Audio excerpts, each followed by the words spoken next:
શુભ અવસર છે।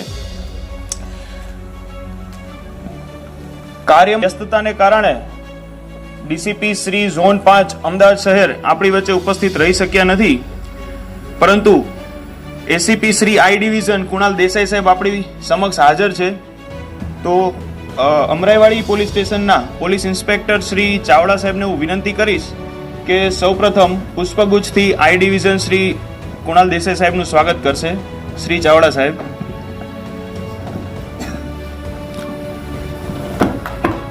તાળી।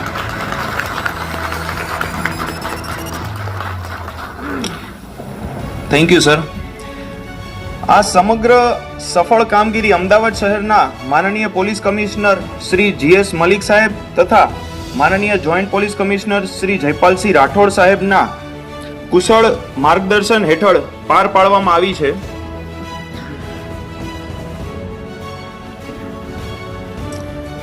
આપણે આ કાર્યક્રમના એસીપી શ્રી આઈ ડિવિઝનને વિનંતી કરીશ કે આ કાર્યક્રમને અનુરૂપ સૌપ્રથમ તેમનું ઉદ્બોધન કરે અને કાર્યક્રમની શરૂઆત કરે। શ્રી કુણાલ દેસાઈ સાહેબ।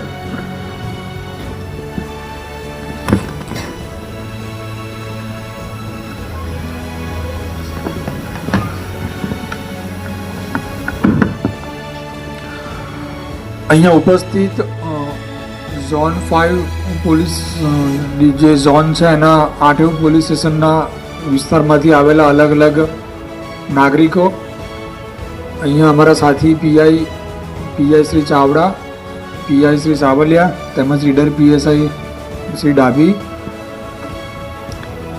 આ જે આજનો આપણો કાર્યક્રમ છે છેલ્લા ઘણા ટાઈમથી ગુજરાત સરકાર દ્વારા જેનો પણ કોઈ પણ મુદ્દામાલ કોઈ ચોરીના કામે ગયેલો હોય અથવા તો કોઈ ખોવાઈ ગયો હોય એ મુદ્દામાલ જ્યારે પરત મળી આવે છે ત્યારે પરત મળી આવ્યા બાદ એ મુદ્દામાલ નાગરિકોને આપવા માટેનો કાર્યક્રમ યોજાય છે, જેનું નામ છે 13 તુજકો અર્પણ કાર્યક્રમ। કે જે તમારો કોઈ પણ વસ્તુ હતી, ફોન હતી કે દાગીના હતા કે અન્ય કોઈ પણ કિંમતી સામાન હતો, એ સામાન કાં તો ચોરી થયો હોય કાં તો ખોવાઈ ગયો હોય, એ જ્યારે પણ પોલીસને મળી આવે ત્યારે અમે એમને પરત આપતા હોઈએ છીએ। જે મોસ્ટલી આમાં આજનો જે છે આપણો 53.5 લાખ જેટલો કુલ મુદ્દામાલ છે કે આપણે તમામ નાગરિકોને પરત આપીએ છીએ, જેમાં મોબાઈલ ફોન્સ પણ છે, કેટલાકના રોકડ રકમ બી છે, તેમજ સોના ચાંદીના દાગીના પણ એમાં ઉપલબ્ધ છે। ઘણીવાર ક્યાંય પણ તમારી વસ્તુ ચોરાય ત્યારે તમે પોલીસને જાણ કરો તો ઘણીવાર એમાં ક્યાંક ને ક્યાંક થોડો ઘણો વિલંબ થતું હોય છે, પણ ઘણીવાર એવું પણ બનતું હોય છે કે તમારો ફોન ચોરાઈ ગયા પછી 6 મહિના કે 12 મહિના થઈ ગયા તો તમે પોતે ભૂલી ગયા હો છો એ ફોનને કે બે ફોન તો ચોરાય તો અમે ભૂલી ગયા। તમે લોકો ભૂલી જાઓ છો એ વસ્તુને, પણ અમે લોકો ભૂલતા નથી। અમે એને સતત ટ્રેક કરતા રહીએ છીએ અને જ્યારે પણ મળે છે, ઘણા લોકોના એવા હશે કે 2 વર્ષ કે 3 વર્ષ જૂના પણ મોબાઈલ પાછા મળતા હશે।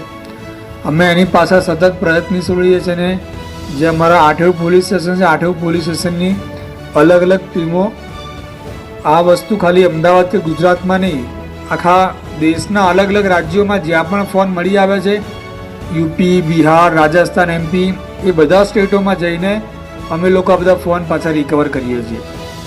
એટલે આ બાબતમાં અમારા જે 8 પોલીસ સ્ટેશન છે, 8 પોલીસ સ્ટેશનની ટીમને પણ હું ખૂબ અભિનંદન આપું છું। અને જે તમે અહીંયા સૌ ઉપલબ્ધ નાગરિકો છો, તમે લોકોએ ઘણા નાગરિકો એવા પણ હોય છે કે પોતાનો ફોન ચોરાય તો ફોન જૂનો થઈ ગયો અથવા તો એની નજીવી કિંમત હોય તો પોલીસને જાણ પણ નથી કરતા કે ભાઈ જાણ નથી કરવી, પણ તમે સૌ